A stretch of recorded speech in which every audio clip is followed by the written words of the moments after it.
Today at OmniTech, we're giving you a quick preview of what we do on a daily basis. We're going to show you how we replace the battery of this Samsung A51. Don't try this at home unless you have been trained. Firstly, we will place the phone onto our heating board so we can easily remove the back cover. At this point, we utilize a wedge to carefully pry the back cover open.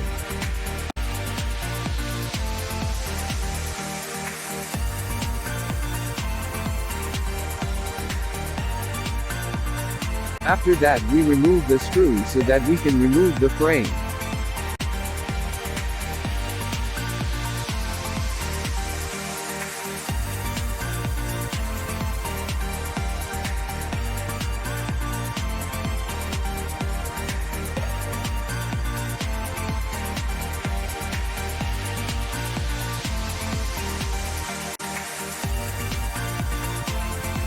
Here, we should heat up the phone again with our heat board so that we can remove the battery.